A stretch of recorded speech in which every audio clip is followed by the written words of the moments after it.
Thank you for joining us for The Spirit of Diana, an exceptional tribute to the English Rose who was so sadly taken from us on August the 31st, 1997. Tonight, we will explore the fascination that Princess Diana had all her life in the world of psychic phenomena, her intense belief in the spirit world and in her own power as a healer. This will be confirmed by those close to her and to whom she turned in her times of desperate need. We will learn to understand Princess Diana's deepest wish to heal the world of what she saw as evil, and how in her time of need she turned to help others less privileged. We'll be joined by her close friend and confidant, Simone Simmons, her respected acupuncturist, writer, and spiritual advisor, Una Shanley Toffolo, astrologer and author, Penny Thornton, and the man to whom the princess trusted her closest secrets, journalist and royal writer, Andrew Morton. Our journey will include an intimate interview with Mohamed Al-Fayed, whose son was also lost on that tragic day. Thanks to Mr. Al-Fayed, we have unprecedented access to the London and Paris hideaways of Princess Diana and Dodi. This search for the spirit of Princess Diana will include 3 major psychic events. In the ancient halls of the Stationers' Guild within the shadow of St. Paul's Cathedral, we will meet British psychic mediums Jane and Craig Hamilton Parker. They will hold 2 individual seances in an attempt to contact the spirit world. Then in Paris, across the River Seine from the Ulmer Tunnel and a few yards from the Eiffel Tower, American psychic channeler Patricia Bankins will join with some of the princess's devoted fans from around the world. They will come together in a circle to channel answers to the most asked questions, the questions you most want to ask. And later in our show, you, together with friends of Princess Diana's, will be present for these unparalleled and unique events. In order to connect with Diana, we have enlisted the help of her friends she confided in. When I first met Diana, she was at an all-time low, and she really desperately needed healing. I think she was looking for love. And as she had been rejected so many times over, it had left her spirit desolate. We'll search for the echoes of her voice in the private sanctuaries where she lived. I think her spirit's very strong here in Paris. The paparazzi, I feel, are already here. Yeah. There's a feeling with this. It's just like, let's get out of here quick and let's go. Let's go. And on the path she traveled the night of her death. Dodi's saying he's angry, he's cross, he's saying, lose them. Lose them. With the help of psychic mediums, we'll hold 3 seances in London and Paris. And for the first time on worldwide television, we will attempt to reach across to the other side and to reach the spirit of Diana.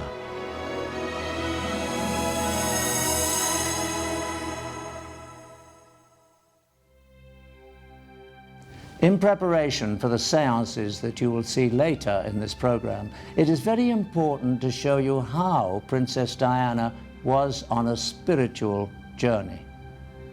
And there's no better place to begin the exploration of Princess Diana's spiritual path than with Andrew Morton, author of Diana, Her True Story. Princess Diana confided the most intimate details of her life to Andrew for his book. And you will be amazed at what he had to say about the princess's journey to enlightenment in this exclusive interview. Diana, the person, was very different from Diana, the image. The image was this very glossy, glamorous individual. Well, she was. But the Diana in private was someone who would wake up in the morning full of beans and then by lunchtime feeling very down. I think you've got to see Diana in the 1980s as a woman who was lost. She felt alone. She felt neglected. She felt that the whole royal system was against her. She felt almost like a prisoner of the palace. and her marriage was going nowhere. She suspected that Prince Charles was seeing the other woman in his life, Camilla Parker Bowles, and those suspicions proved to be absolutely accurate. And in that kind of dark place, she turned to all kinds of people, astrologers, psychics, clairvoyants, all kinds of New Age therapists, for some kind of answer. Penny Thornton was one of the first astrologers that Diana consulted, and I think she came at a time when Diana was going through what she called the Dark Ages, at a stage when she really needed some consolation and a real sense of self. And I think that her astrological readings gave her an awful lot of comfort and a source of strength. The first meeting with Diana was, and still obviously lives in my memory, etched very strongly. Diana was a Sun Cancerian, and Cancer is a very motherly, nurturing, creative, a little manipulative, sidestepping kind of sign. Her moon was in the sign of Aquarius, which gave us a much more kind of sparky and quirky side to her nature. It also revealed how interested she was in humanitarian issues.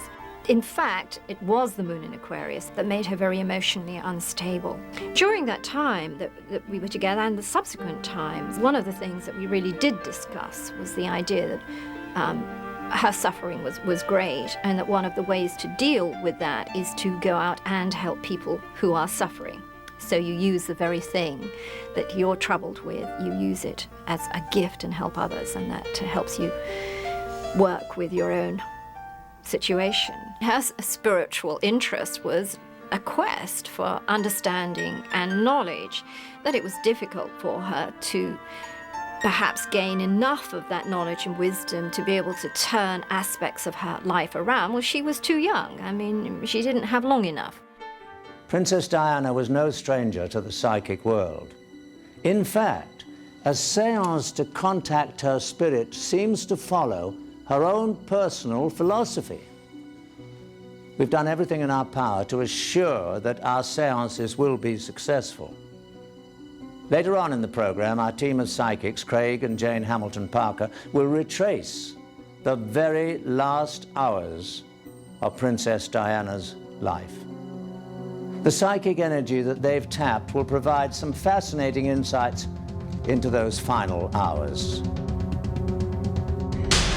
But the real impact of their psychic tour is when they each travel through the Alma Tunnel. My feeling would be Diana would be thinking, we've hit one of the cyclists. One of the cyclists has hit us. And at the point at the end... Their shocking revelations will add new insight into what happened that fateful evening. But before we introduce you to our psychics and their findings, we continue with Princess Diana's spiritual and psychic development that began at an early age. Andrew Morton recounts these events. Diana was a really intuitive woman. She told me that when she was a little girl, she felt that she was in a different skin. And there was a couple of occasions during her childhood where she foretold events, when her father had a stroke, and also when she was dating Prince Charles and his horse died of a heart attack. On both occasions, she foretold what was about to happen.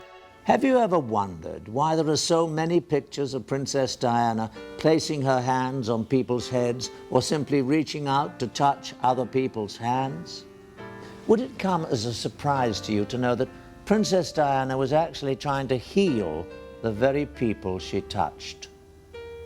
The next stage of Princess Diana's spiritual journey led her to Simone Simmons, psychic healer, teacher, and confidant, who taught her to psychically heal. When I first met Diana, she was at an all-time low, and she really desperately needed healing, and I was there to give it for her.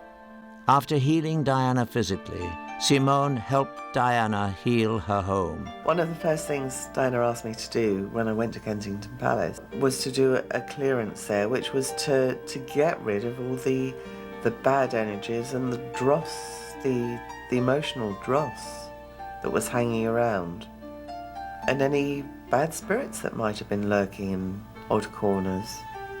Diana's natural curiosity and perhaps her natural abilities led her to seek out Simone's help in developing her own healing skills. One day we were talking about everything and she said to me, I wish I could heal. I said, but you can. And she said, okay, teach me. Then after that I said to her, it's going to be a lot of hard work and a lot of discipline. And she said, I can do it. I said, okay, we'll try it. It took about 1.5 years for me to teach Diana how to heal.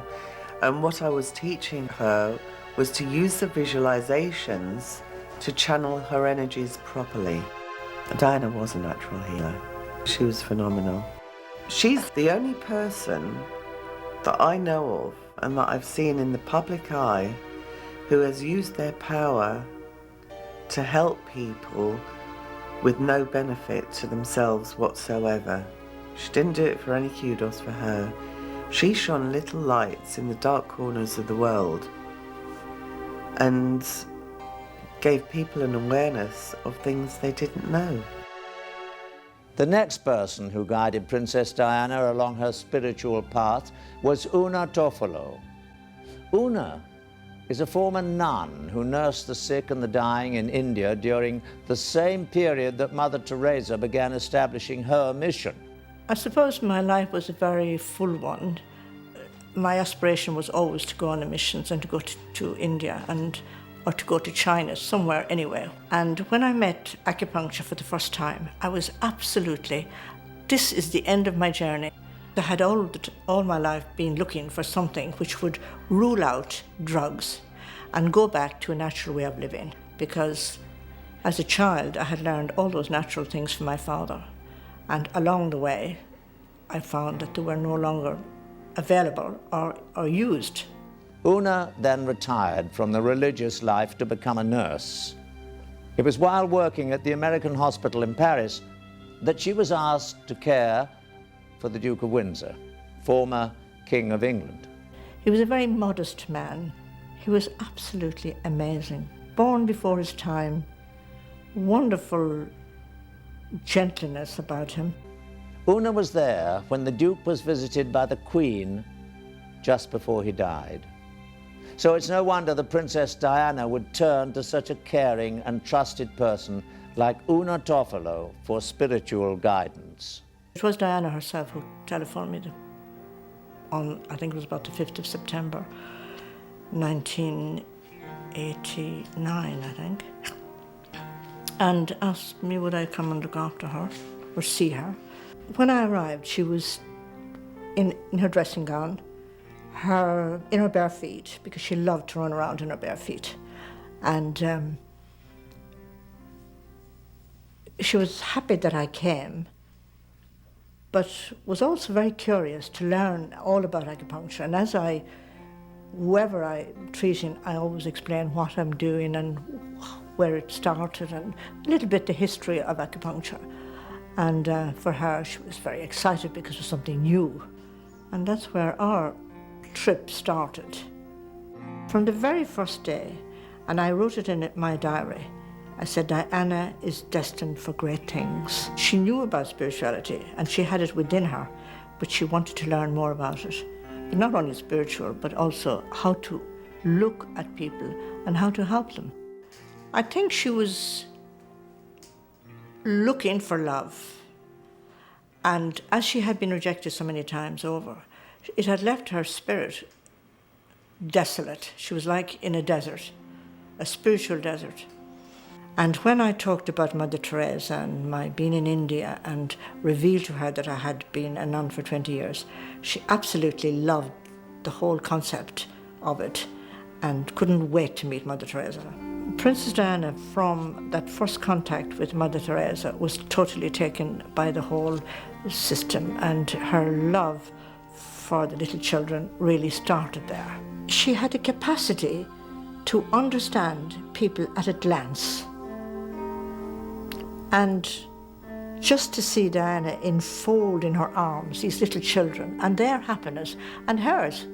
Through Una, Diana found a calling in compassion for the sick and dying. Diana wanted me to tell the world who she really was and not who they had perceived her as. The real Diana for me was a Diana who was like everybody else. She was not separate from the people on the street. And she was never happier when she could communicate with them and be herself. And she was herself when she was with the children. As you can see from the accounts of Andrew Morton, Penny Thornton, Simone Simmons, and Una Toffolo, Princess Diana was on a quest to find a spiritual meaning to her life and longed to share it with a special man. When she was single, Diana was effectively the Jackie Onassis of the 1990s, in the same way that Jackie O found it very difficult to find a man after the death of President Kennedy. Similarly, Diana found it very difficult to find any kind of romance with anyone who would take her on almost, because anyone who was in any way interesting had to have the money and the wherewithal to be able to keep her into the style to which she'd become very much accustomed. And Dodi certainly fell into that category. The astrologers predicted that she would remarry. They predicted that she would probably remarry a foreigner. And so this whole relationship with Dodi Fayed, because he was a foreigner and the countries Paris and Italy often came up in these predictions, ironically, Diana was always looking for a summer place to take her boys, William and Harry, because Kensington Palace is no good for children, for growing children in the summer. And her brother, Charles, had turned down her request for a house on the Althorpe estate. In the summer, she tended to go from one host to another. Mohamed Al-Fayed has granted us unprecedented access to the private life of his son, Dodi Al-Fayed. As he permitted us this interview and access to Dodi's apartments in London and Paris. In this exclusive interview, Mr. Al-Fayed recounts the events that led up to Princess Diana's and Dodi's romance and the terrible accident that abruptly ended their lives. Her father was a great friend of mine. I know him for a long time ago, and I know Diana when she was a child. She come from time to time, to talk to me about her problems, to give her advice as much as you can, because I'm a father and I have 4 kids. I know without a family, it's difficult to bring up children, And it happened just she was here in one of the charitable function, which had been given here in Harrods, and she was the guest of honor, and she was sitting on my table. And this was before summer. She told me, "Where are you going in summer?" I say, "Going to my house in Thousand, France." I say, "Why you ask me?" Say, "I have nowhere to go. Can I come with you?" I say, "Of course." "Can I bring the children with me?" I say, "Of course, no problem at all. Open invitation." I send her my helicopter. She's gonna pick her up from Kensington Palace. She came to my country house with the kids, And from there, left for a couple of weeks. She, enjoyed the company. She see the family life. It happened that Dodi was there by chance. He spent time in the swimming, going out, water skiing, jet ski, all.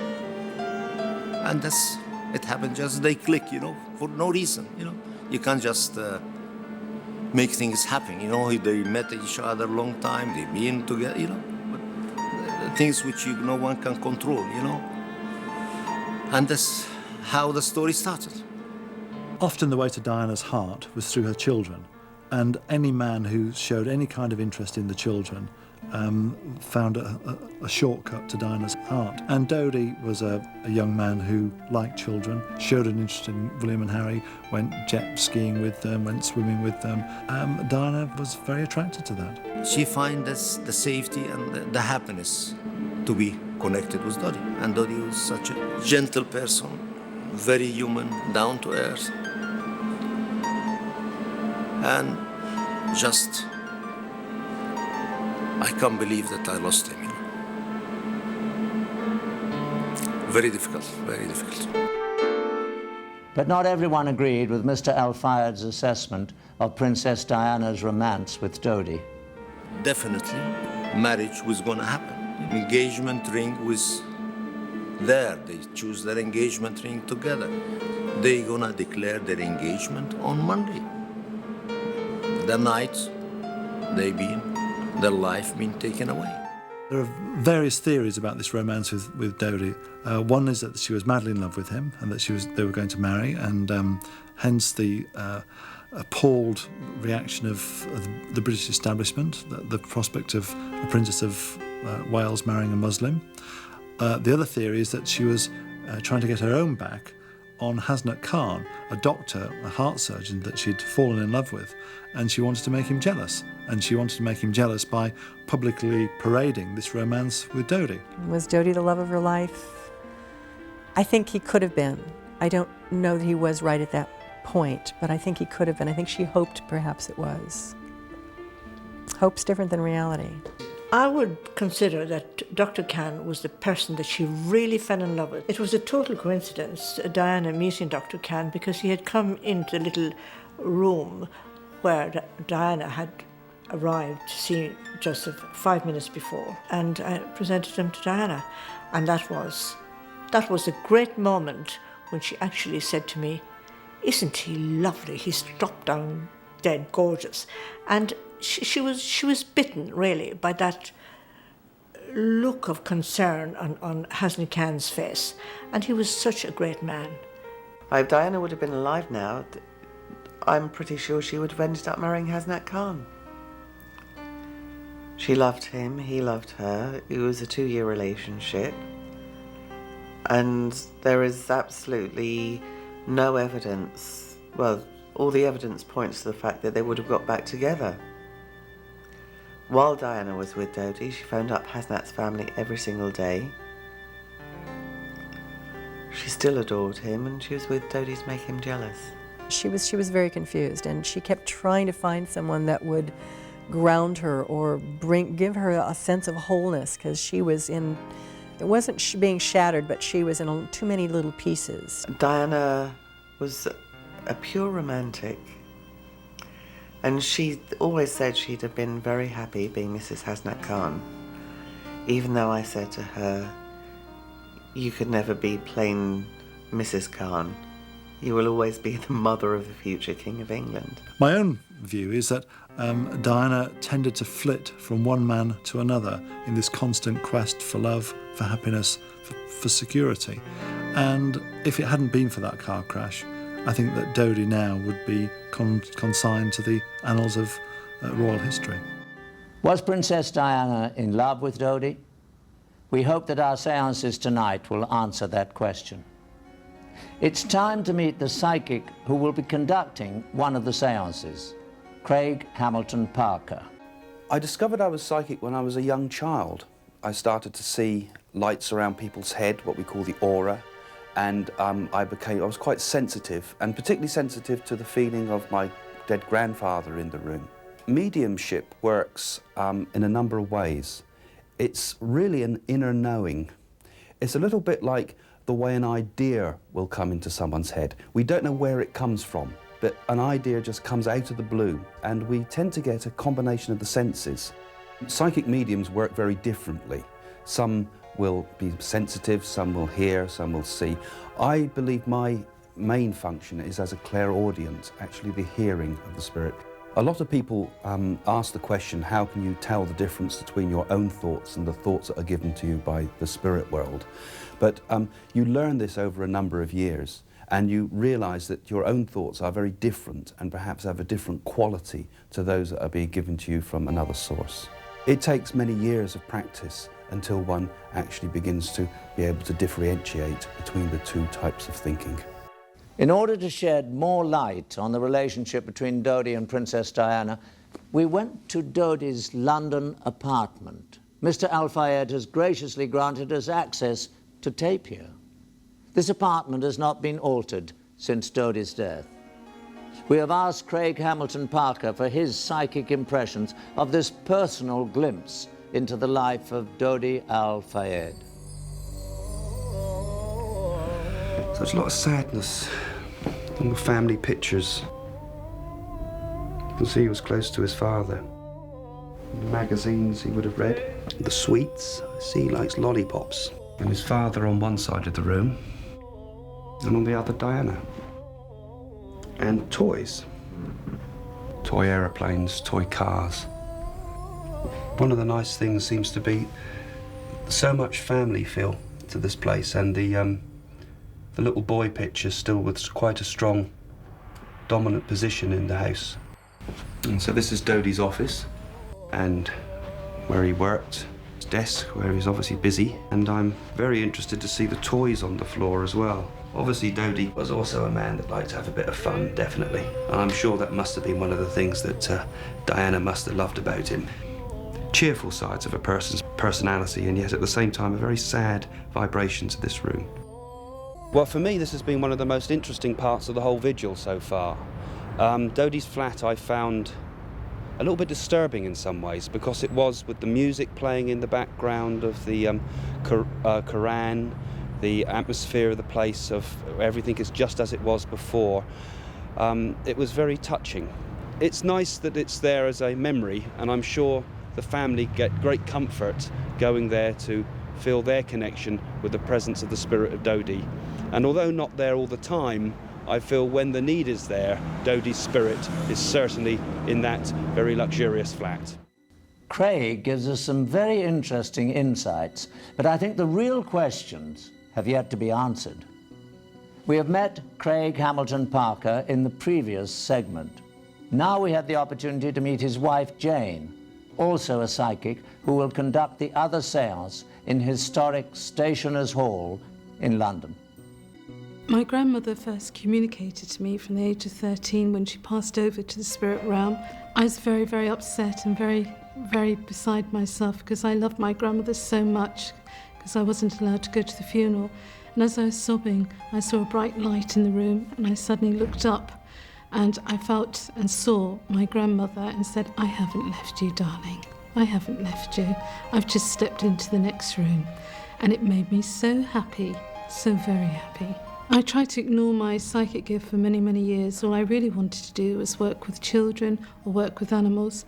So I took the route that I chose to become a nurse for the terminally ill children, and also to be a psychiatric nurse, which came in very, very useful with this work, I can assure you. I remember I was a student nurse and I had to be sent on a ward, and I went on this ward and there was this charge nurse doing some healing for this little boy. He looked at me and he said, "Wow, I can see you've got your spirit helpers. Wow, this is great." It's like jumping out my psychic closet. It helped me tremendously, being what I am, to work with children, because I actually could see children when they passed over into the spirit realm. I saw a ball of light that used to come into the room, and I could see loved ones come for them, and I felt I was very privileged to see that, to help them on their spiritual journey. It took a great deal of time and effort to select the psychics who will conduct our séances. We made every resource available to them in order to create a successful séance.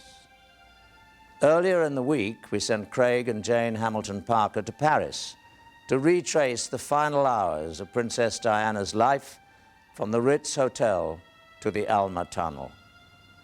So let's see what our psychic couple discovered as they followed the tragic last moments of Princess Diana's life.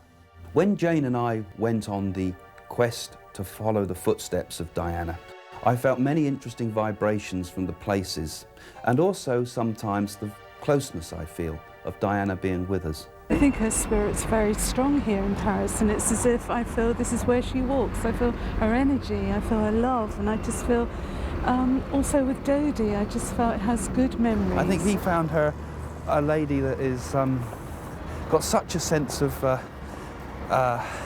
responsibility, yet at the same time is prepared to do the most outrageous things. So, what do you think about this feel around this area then, Jane? I really get a sicky feeling here, as if I'm panicking a little bit, because I just want people to leave us alone. This is what I'm feeling that Diana's feeling, and I'm feeling as if Dodi's saying, "Don't worry, my darling, it'll be okay." The paparazzi, I feel, are already here. Yeah. There's a feeling with this. It's just like, let's get out of here quick, and let's go. Let's go. And there's sort of a rush, because I can feel a breeze, what I call a psychic breeze. A lot of people run out of this door, I think. This is the sort of place the paparazzi would have often hounded people, not just Diana. And I think Diana's used to this. It's almost like routine, you know. I mean, we might go and catch a cab or something like that, you know, and it's just ordinary, isn't it? But for her, you're fighting off these bats and rats, I think she would have called them. I get this feeling they want to call the paparazzi a load of rats. That's probably one of the phrases she would have used to her intimate friends. But we'll find that out when it comes to the séance, I think. Then they walked by the Arc de Triomphe to Dodi's apartment. The ambience here of the Ritz and all the luxury of the places, that really, what they really wanted was just to be able to be themselves and get away from the other people. And this is the only place, because Dodi's flat was one of the few places where the government weren't, where she could feel that there was no microphones, no MI5 or whatever upsetting her. I feel as if Princess Diana would find this place really that she could relax, but there's a feeling here that I'm getting, everything's so hectic, as if people's not leaving her alone, and it's just like a sicky feeling here, as if I just want to get on with my life, and boy, just leave me alone and let me be me. Forget about I'm connected, anything royal, and I just want to be the man that I want to be with. And it's as if I feel there's a feeling here very much as if people are intrusive of my life, and I just want to get through those doors, and I just want to run from people and just be Diana. Craig was the first to drive the route to the scene of Diana's tragic death. The lightness of the Place Vendôme and the Champs-Élysées has vanished from Craig's eyes as he focuses all his psychic energy on the road ahead. Jane begins and senses information immediately. There's somebody really speeding up here, and there's a person's face I can see. I get whacked over it. As I'm coming here, it's speeding, and it's really speeding really fast here. Well, the feelings I'm getting, I get the sense of people knocking on the window. I'm sat in the position that Dodi would have been, so my thoughts are like, say, lose them, drive on, lose them. As we're going faster, I can feel the thoughts going through my mind. We're going the wrong way. This is not the normal way to my house. I'm aware that the person in the front is telling to slow down because I'm feeling hesitation here and my heart's pounding. I feel I'm being chased, and as I look over my shoulder there's bikes speeding up more, and there's something coming outside. I'm becoming very frightened. There's another car come from my right, I think the car comes from. Oh my goodness, as I'm coming up further, the car is really, hang on, there's a white car, I can see a white car coming there. There's a man there that in a white car. I feel like I'm being hunted like an animal. I was picking up the word GB. Is that a test or something that has to go with this? There's an impact that's happening there, and I feel the back axle going down. I can see the engine coming up, I can see it coming up forward, and I can feel it's going into me. From the stomach up in the air, we've hit the ground and the back is gone. It's the back of the car that's been pushed round. The last thoughts, I'm looking at Diana's last thoughts now. I'm seeing Diana's last thoughts as being, what a dirty place to die. I'm feeling as if help's coming on the way. Somebody's trying to run, somebody's running here, and I'm getting newspaper men and everything that's happening, and time seems to be just going so slow motion. And her last thought of all is for the children. The children. I'm just feeling so frightened.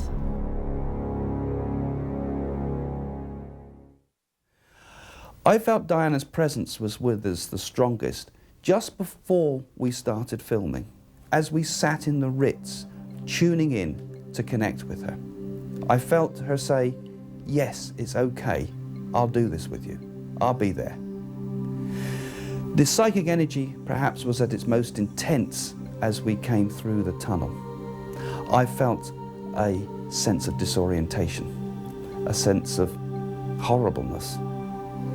And yet, prior to that, I'd felt the joy of the experience that a young lover would have had. So the psychic energy was good, and it was also bad. But my feeling is that the continuation of Diana in the next life is what's important. That although this is a tragedy, there is also hope at the end of the tunnel. We are planning a séance, so that we are going to try to attempt to make a direct communication with Diana. Now, as a medium, I would tell my sitters that we can never promise who we're going to get through. We can never call up a spirit. We have to have the cooperation of that spirit, and we have to have the love link between the people that are receiving the message and the person in the spirit world. I have an optimistic feel about this, that Diana will attempt to communicate. She wants her story to be known. Back in London, the crew is preparing for the séances. Laura Mackenzie is outside Stationers' Hall, where the 2 London séances are to be held. Thanks, Patrick. Right now I'm in the inner courtyard of this historic building, in the shadow of St. Paul's Cathedral, where you can almost feel the spirituality of what's about to happen inside. There's over 600 years of history that have passed through these halls. In fact, just outside is where the crowds were at their largest, waiting to see Diana as she rode by in her wedding dress on the way to St. Paul's. So, right now, just inside those windows, we're waiting for the seance to contact Princess Diana to begin.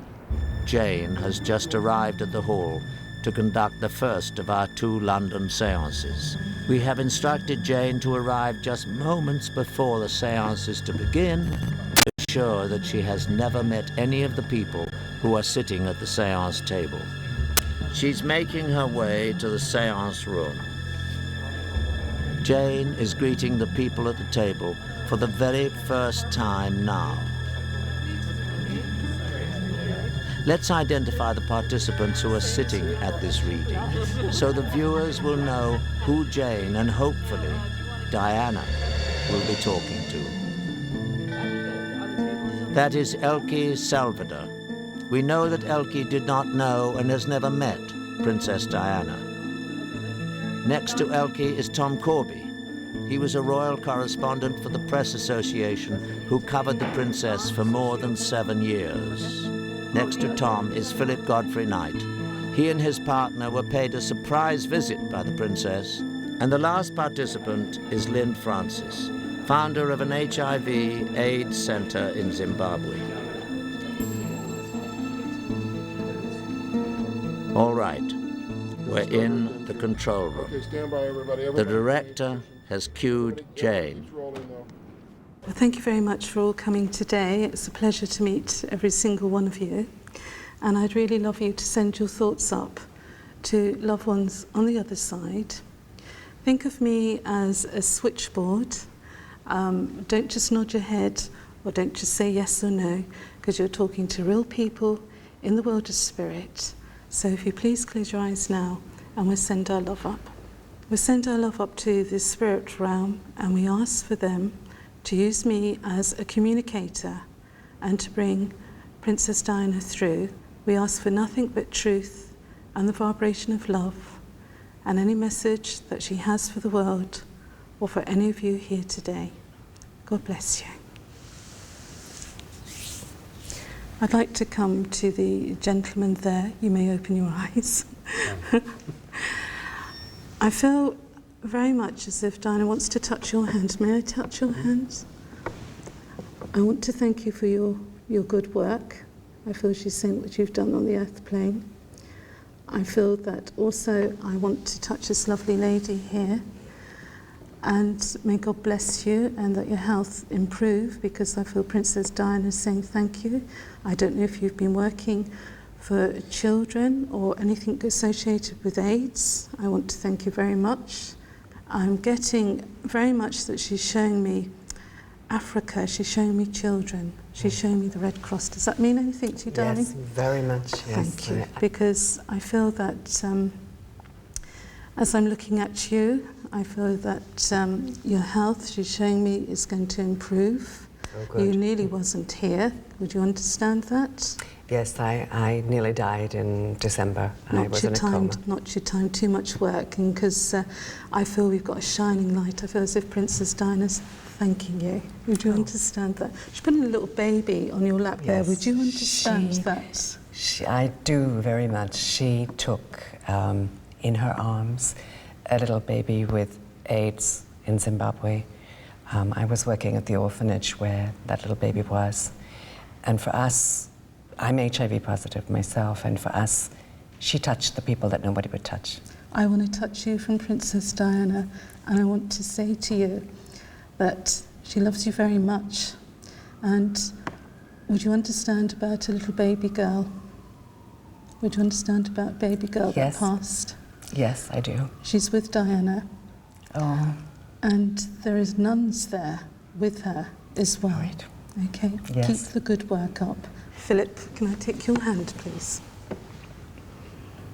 You've got a lovely hand. I love touching your hand. Okay. Who's Christopher? Because Diana's saying, Christopher, can I talk about a Christopher on the other side, not on the earth plane?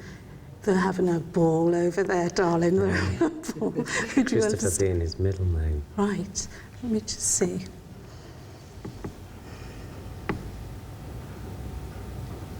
Who's Mark? Who's Mark? Oh, don't make anything fit. Just be yourself, because she's talking about Mark. It would have been a friend. Right. Somebody died in your arms, because Diana, I don't know why she's showing me, but there's somebody that died in your arms.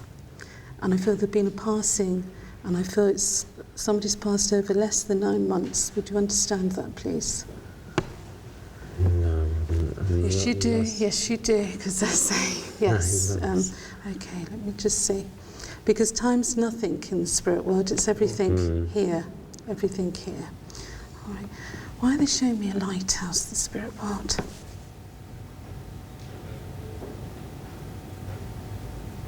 I can't think.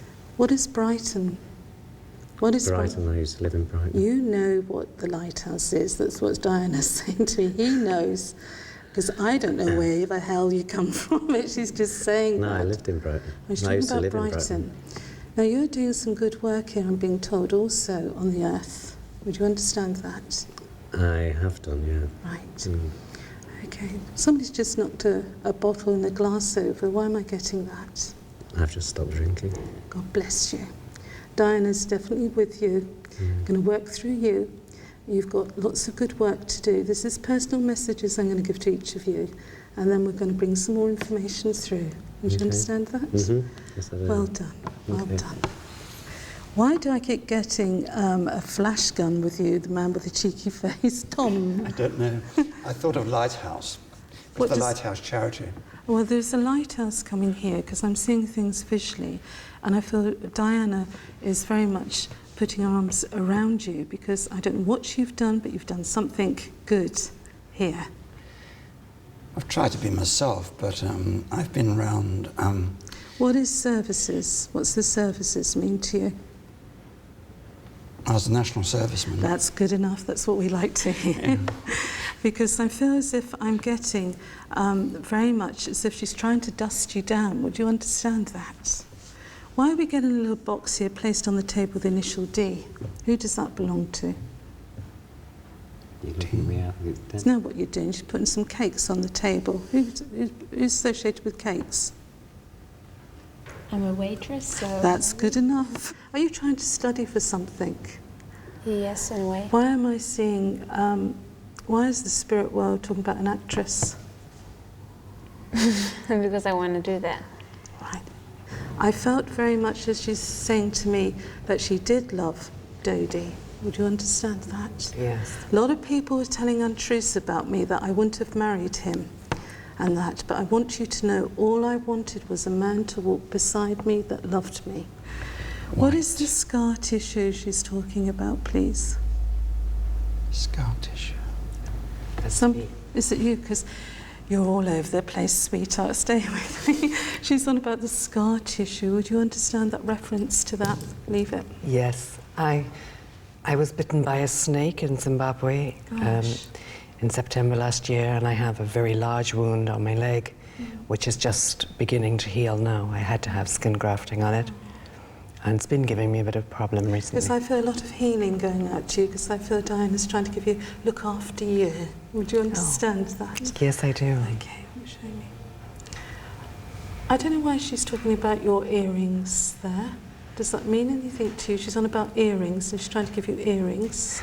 Yeah, well, I haven't been able to wear them because I was in bed, and so I couldn't wear them. So today is my first day to wear earrings for months and months. Isn't that lovely? She's talking about earrings and that, and she's saying, I want to give you a gift. I want to give you a gift.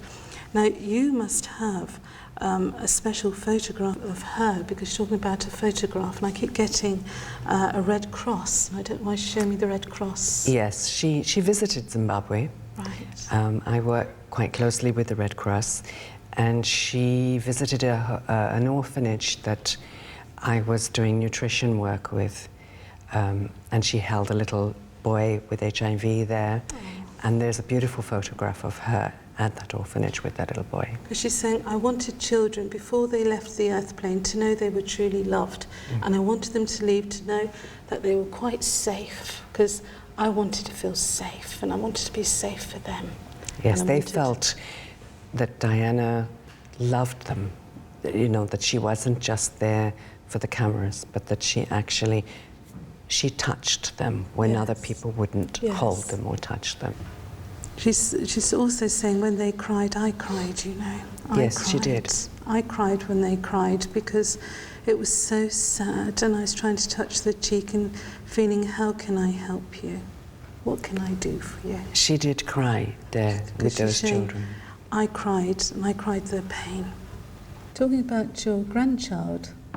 My gorgeous grandchild, yes. And she's saying, I've been watching here from the spirit world, you know, and I want to say to you that I love you very much, but, you know, never be afraid. Never be afraid. I'm not far away from you. And you can sense me at times. You can sense me.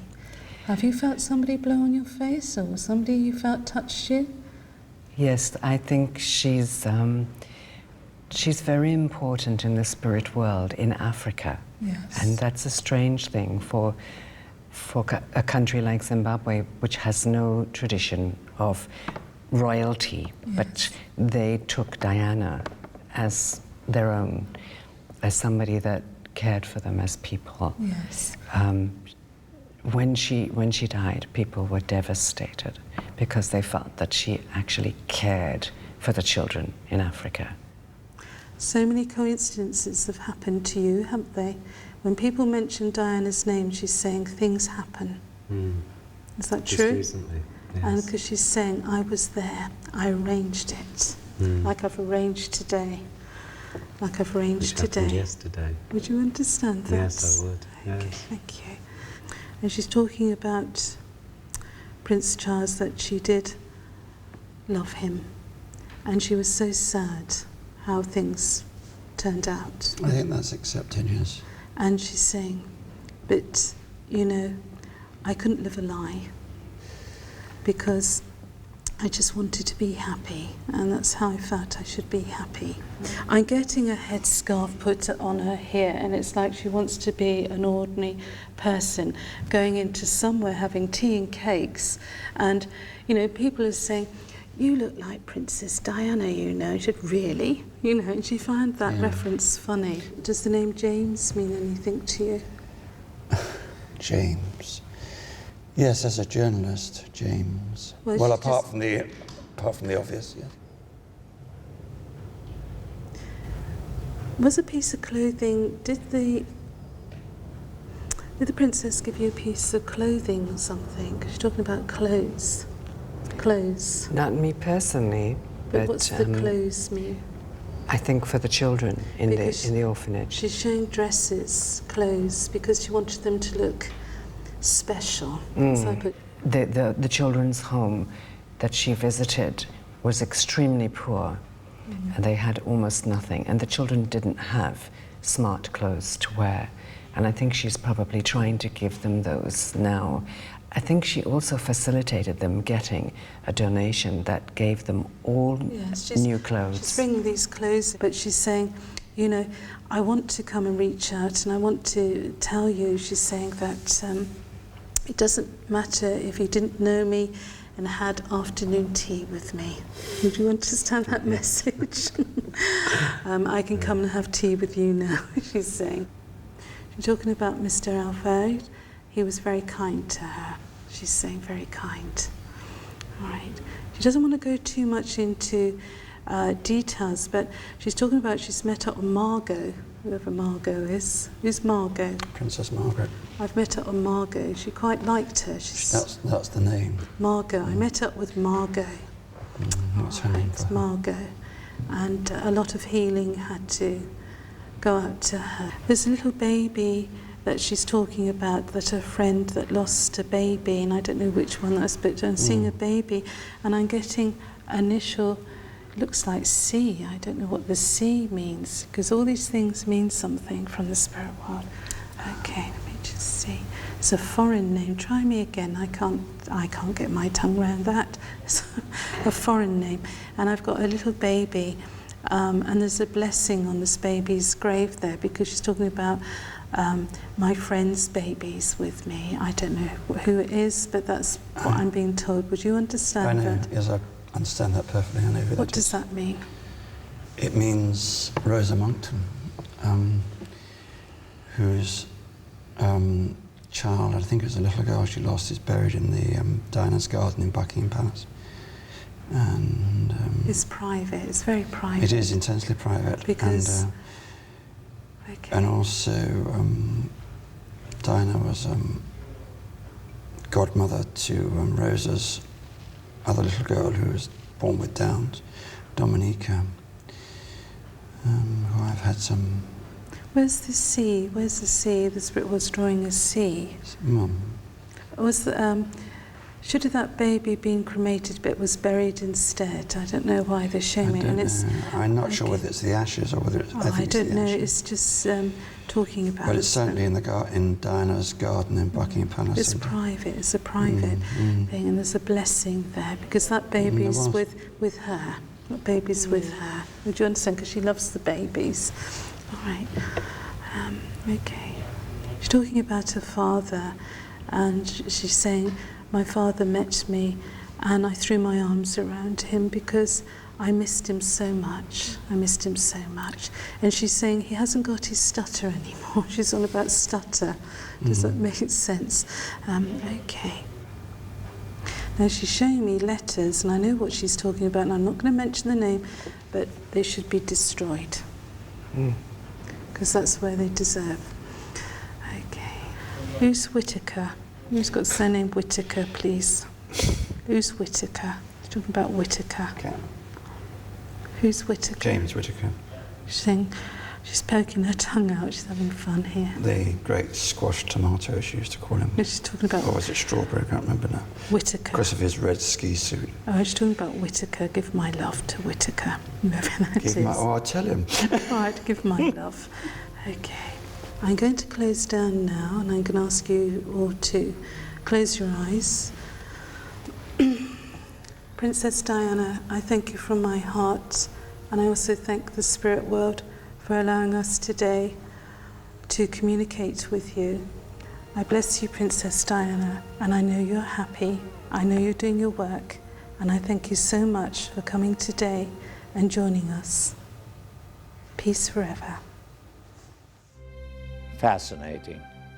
Remember, our psychic mediums have never met the people in these circles and know nothing about them. While the crew sets up for Craig's séance, let's see what the participants of Jane's séance thought of what just happened. Well, I suppose I wasn't really quite sure what to expect when I came. It was different. It was interesting to me to find out that Diana came across so strongly as knowing what I was doing. And that came across very clearly in what she said to me. And that she was there and that she knew the work I was doing. That was quite powerful for me. Even the one who calls himself a cynic was very much part of it. I found it terribly hard to relate the Diana I knew to being a spirit. And I used to see her regularly, sometimes 3 times a week, sometimes twice a day. And I'm a shocking cynic, but I did feel something during that. And there were 1 or 2 things that came out which only Diana and I perhaps knew. So perhaps I'm not quite so cynical. You've just heard what the 3 people who knew Princess Diana thought of Jane's séance, and I would have to agree. It was a remarkable experience. Also remarkable was that Jane picked up on the girl that had never met Princess Diana. I've just been told that the séance is about to begin in the main hall, so let's go to Craig Hamilton Parker for our second séance. I'm a medium, which means that I open my mind to the spirit side, and I ask for the spirit people to influence my thoughts. So my thoughts pick up feelings, pictures, I hear it sometimes, and a combination of all those things hopefully will help me to bring some information together to give us some evidence to prove that the spirit people continue and that there's no such thing as death. Now, I may sometimes get people that you know, because obviously our objective is to try to communicate with Diana and Dodi if we can. Now, the first thing that I've had a feeling of since I've been sat here is I know Diana was very involved in a lot of charity work. And have one of you been involved in charity work with her?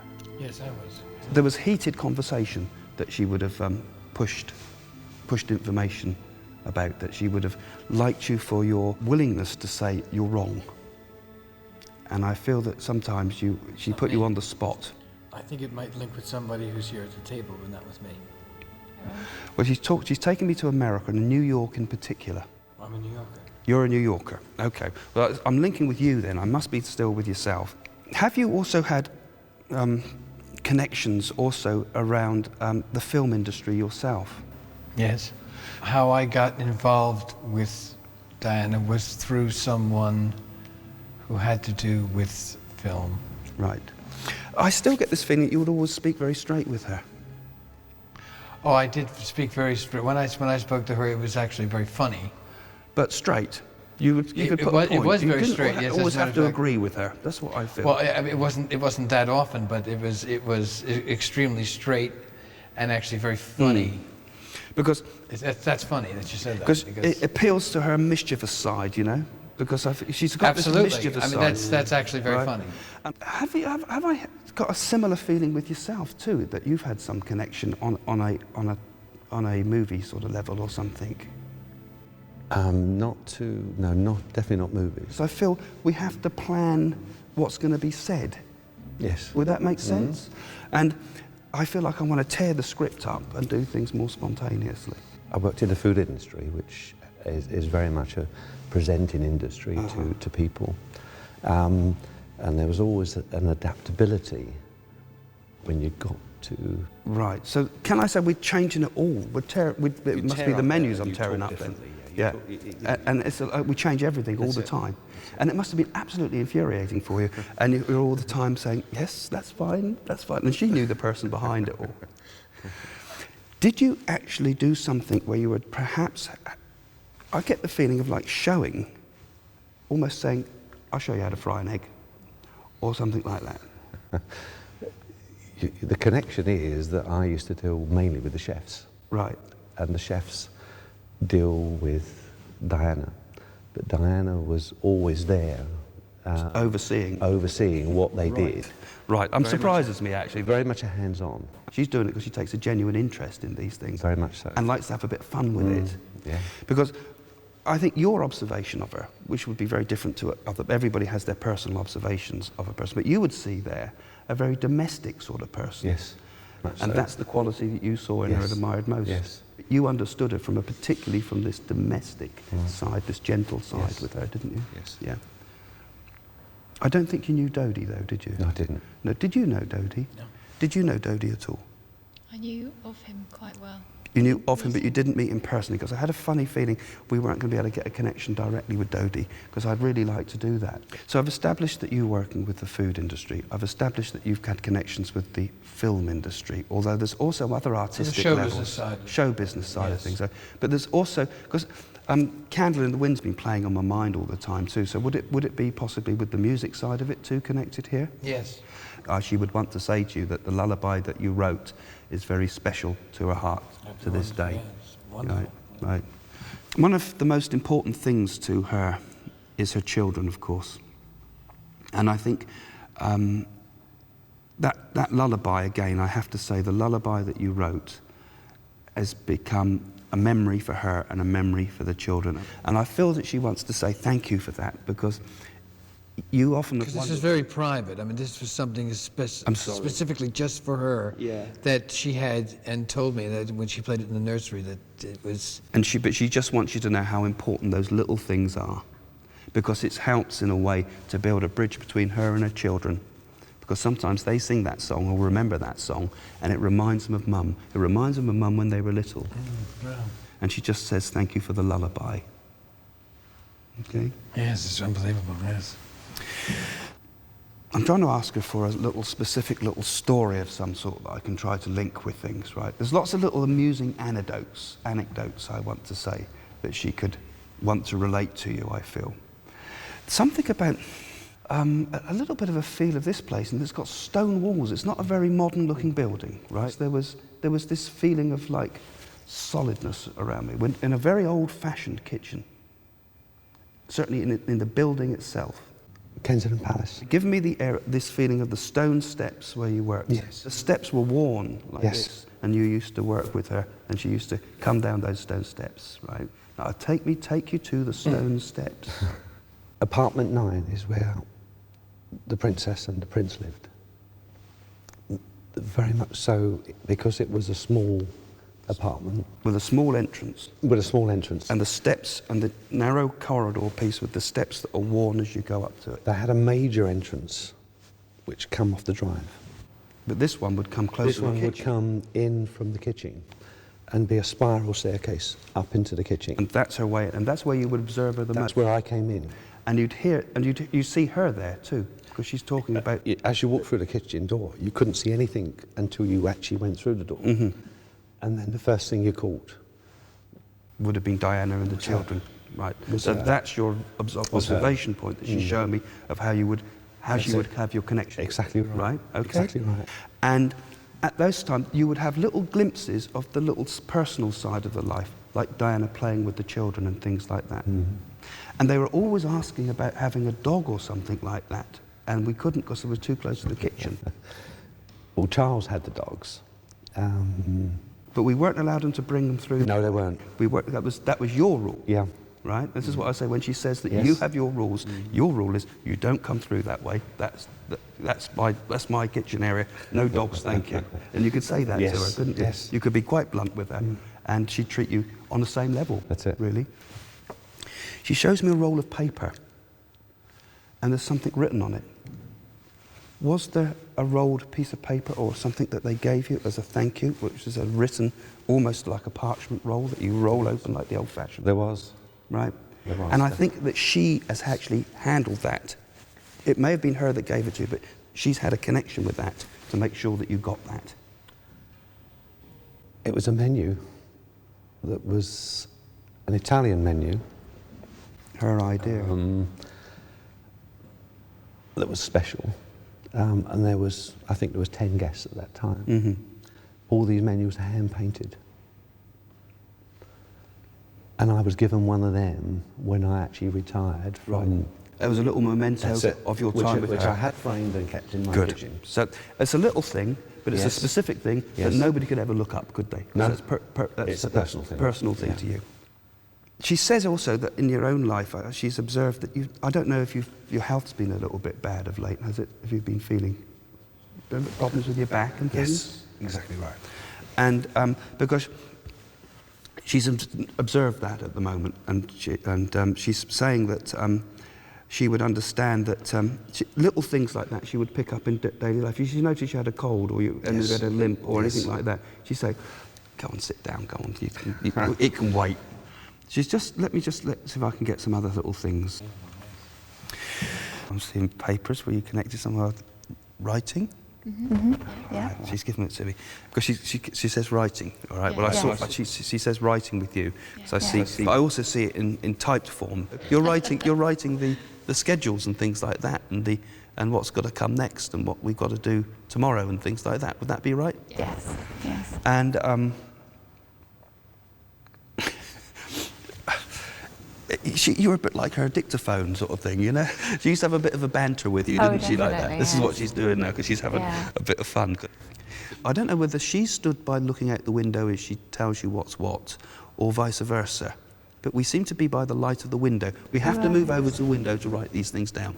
Yes, Does that make sense? Because it must have been quite gloomy in the rest of the building or something. So you spent many boring moments with Diana, she says to me with a smile, because you had to do all the dull stuff together and all the stuff that she had to get out of the way, all the preparation work.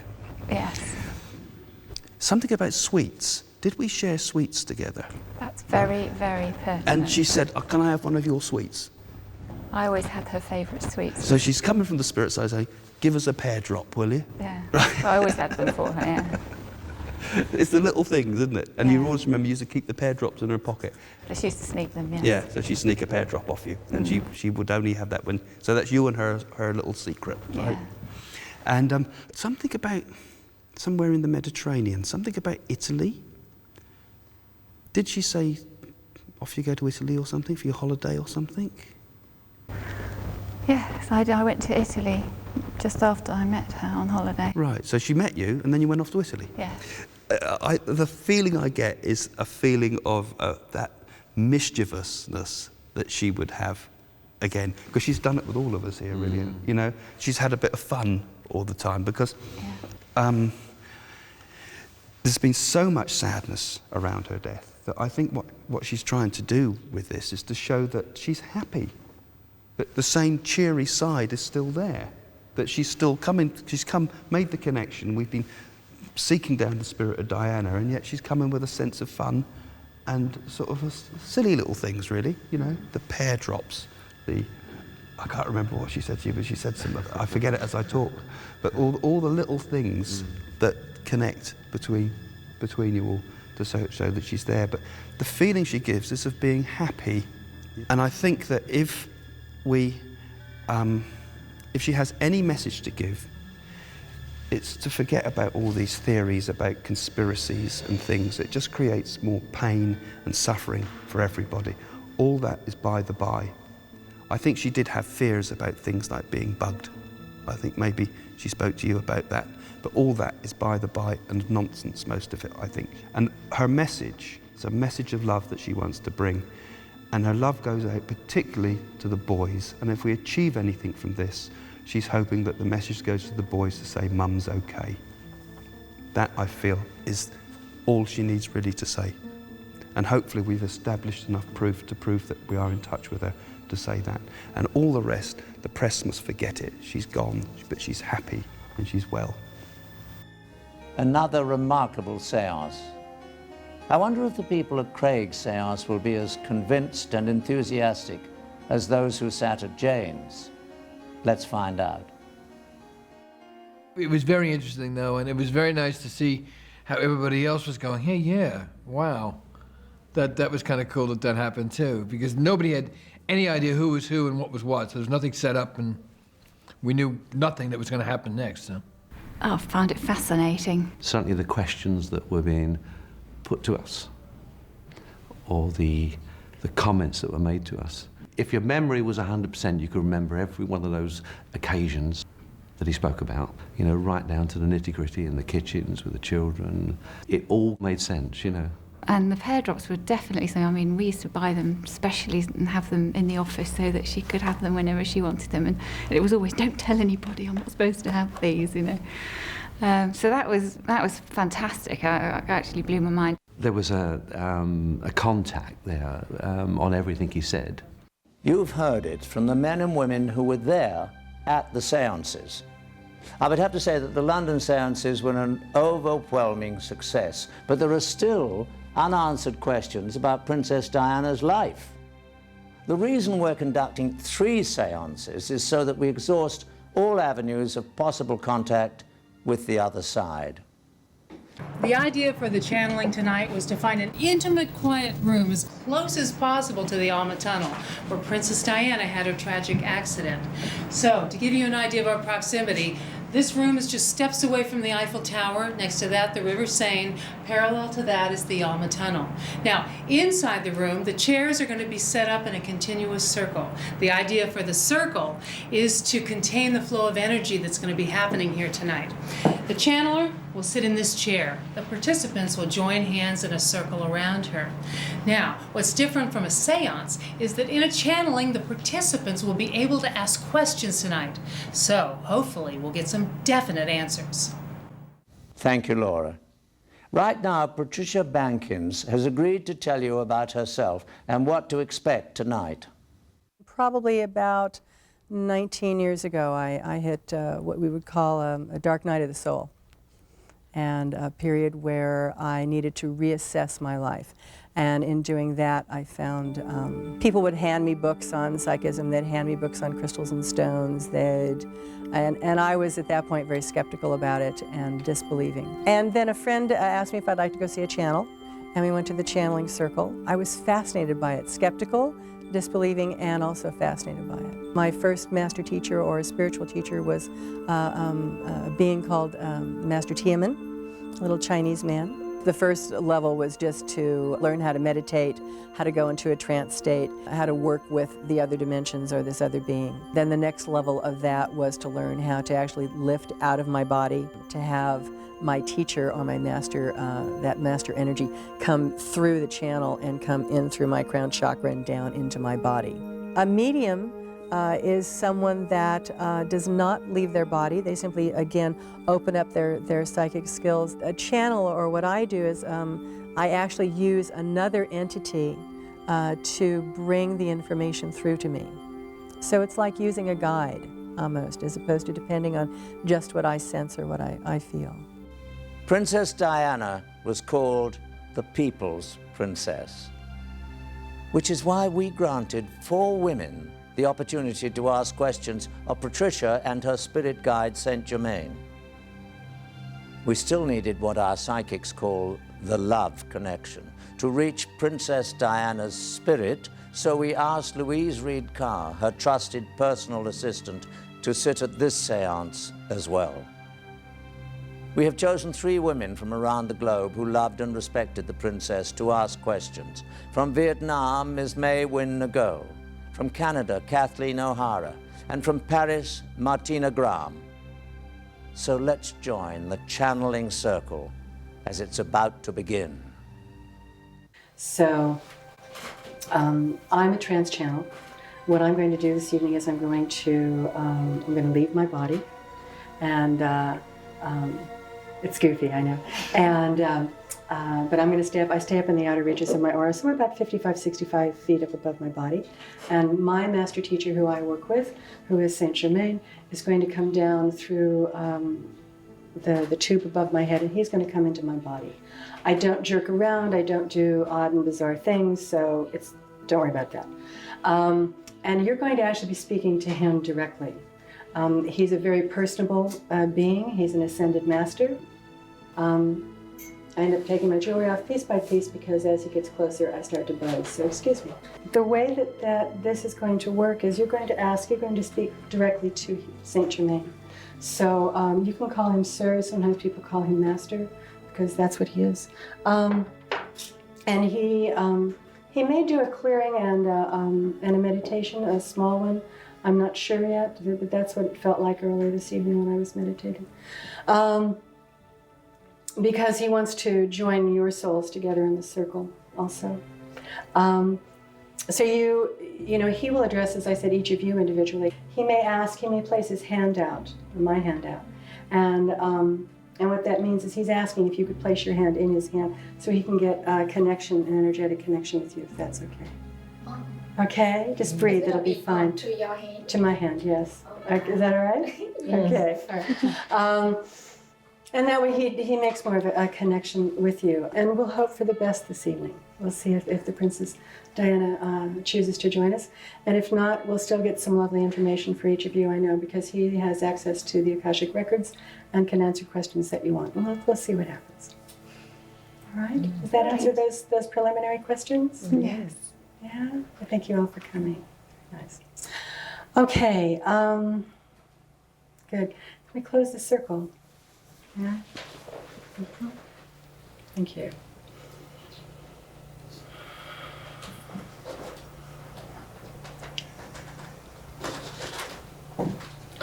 Mother, Father, God, sacred ancestors, spirits of the 4 directions, we extend our circle down in the center in the heart of the Mother, connecting with the crystalline core and bringing her energies up into the center of the circle to connect with our hearts. And I officially greet and call forth my beloved teacher, Saint Germain, asking that I might be a clear and perfect channel, acknowledging light is my guide in this dimension and in all others. Oh, amen. I'll see y'all later.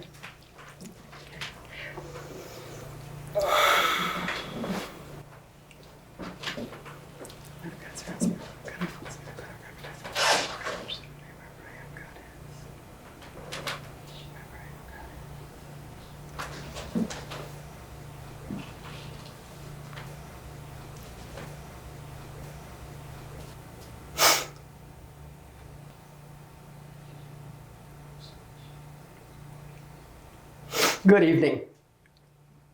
Good evening. Thank you. Good evening. It's nice to be here this evening. I know a lot of you came from a long way to get here. So, we'll ask questions, eh? I'll ask some questions also because I like to do that. So I like to go around in a circle, starting here and moving around in a clockwise direction, following the path of the sun always. So we start with you, eh? So, you may have your hand, please, and you tell us your name. My name is Queen. Queen? Yes. Yes.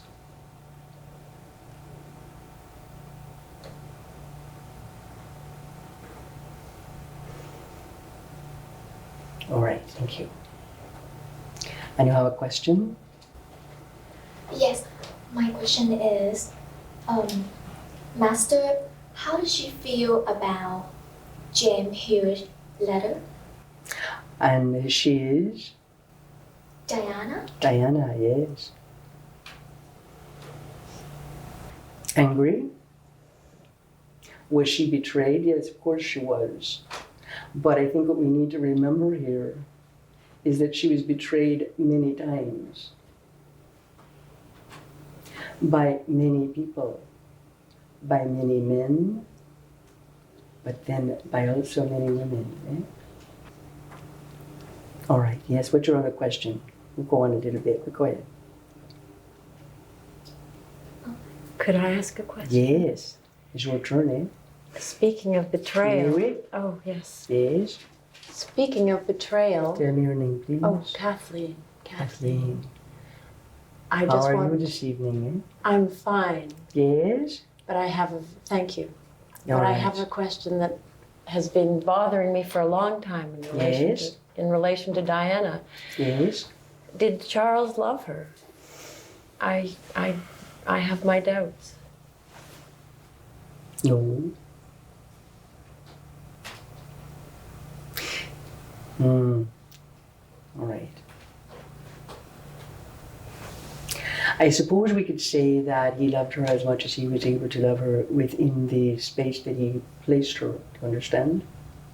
He placed her very much to the side, and this was something that continued throughout her life, from the time she was very young until the time she was crossing over.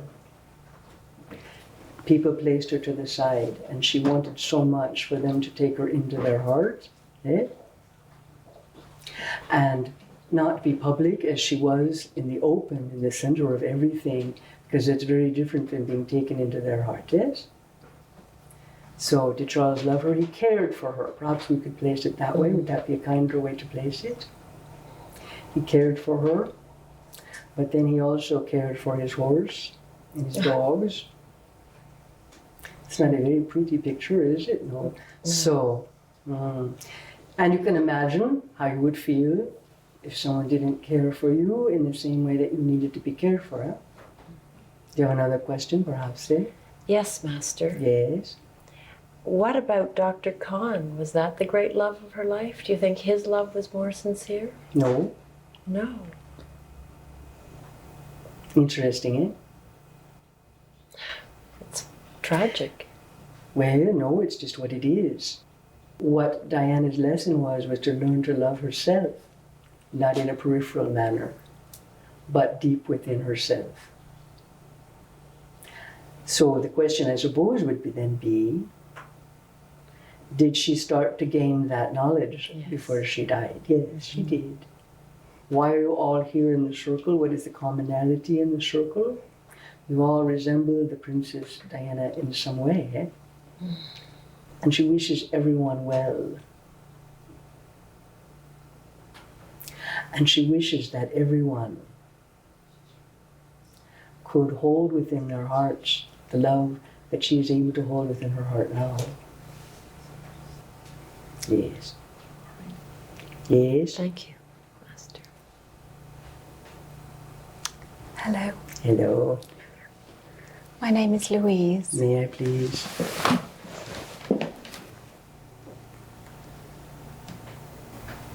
Very much kindness here, yes? Yes.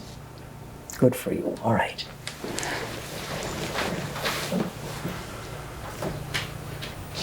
You have a question? I have a question for the princess, if that's all right. All right. She was very fond of Paul Burrell, and I knew him as a friend. I know him as a friend. Can the princess say how she felt about the traumas that he's been through recently? For Paul, who loved her so much, as each of you did in your own way, but Paul to such a great degree.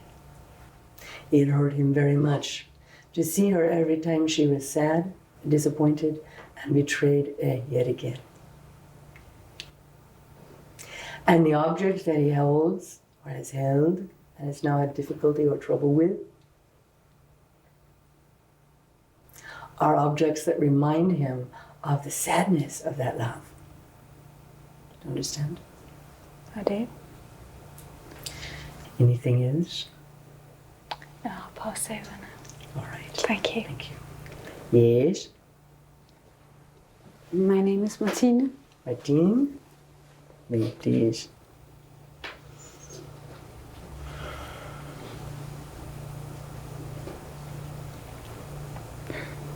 Feels as if you went around in circles to get here, eh? All right. Master, Yes. I would like to know if Princess Diana was really truly in love with Dodi. Yes. It's quite a loaded question, eh? A number of loaded questions makes it kind of fun, eh? All right, so, yes, she is. You know, the princess had an interesting personal relationship experience.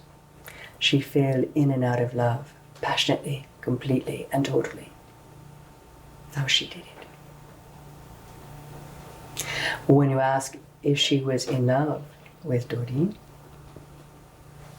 the answer is yes. It was absolutely passionate, and it was real, and it was exact at that time. Would it have lasted? You see, that's the question, isn't it?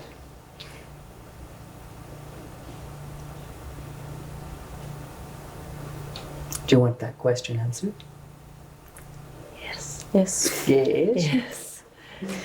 No, it would not have lasted. You know, she burned very brightly. She burned very brightly in the lives of all of the people that knew her. It's very true.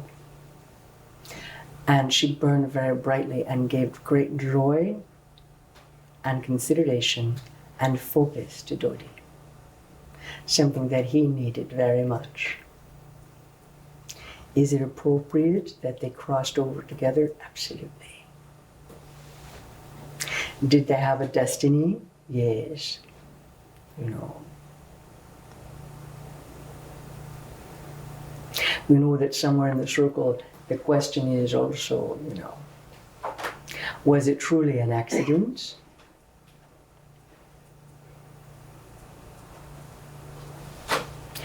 I think the answer to that is that you really want to say it was destiny. Did Dodi and Diana have experience in past life together? Yes. It's what drew them together so strongly.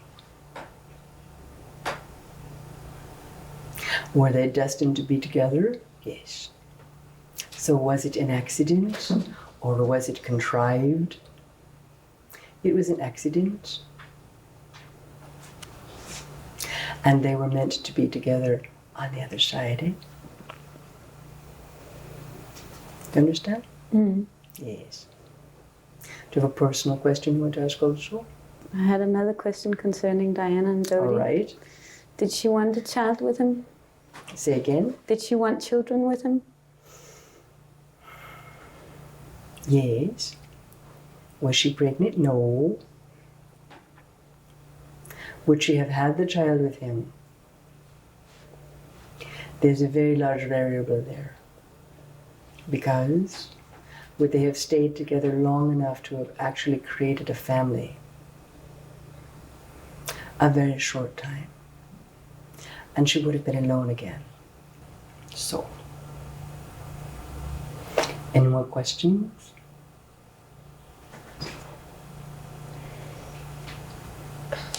Almost, eh? Yes.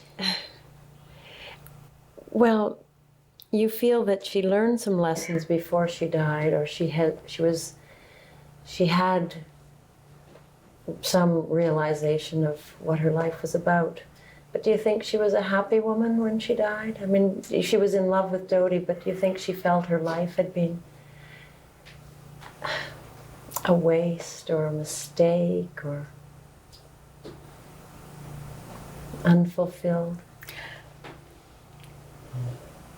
Just before her death, no, she felt very happy. Did she go through all of those experiences of feeling it a waste or unfulfilled or not enough? You know, those were things that she was finally getting to experience in her life. Seeing how she could be of service, seeing how she could be making a difference. And she was of service, and she did make a difference, and she started to find the wholeness and the completeness and the peace within herself. This is very important, yes? Mm-hmm. Yes. You know,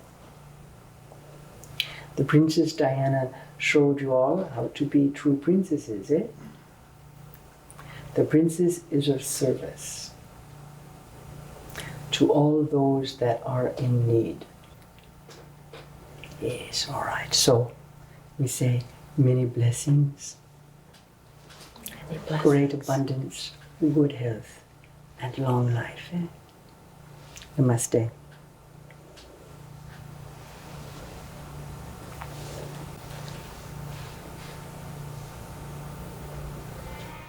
Many psychics have claimed that psychic energy affects many things, including electronic equipment. We thought that we would let you in on some of the strange occurrences that happened while we were taping tonight's program.